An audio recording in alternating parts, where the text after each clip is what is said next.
పాపల్లె నవ్వమ్మ తీయగా కొమ్మ ఒళ్ళో పున్నగ పువ్వలే నవ్వమ్మ హరి విల్లుగా నవ్వుతూ ఉంటే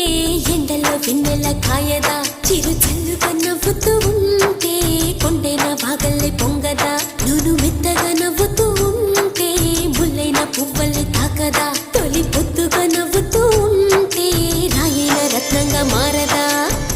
హాయిగా అమ్మ ఒళ్ళో చిన్నారి పాపల్లె నవ్వమ్మ తీయగా కొమ్మ ఒళ్ళో పున్నగ పువ్వలే నవ్వమ్మ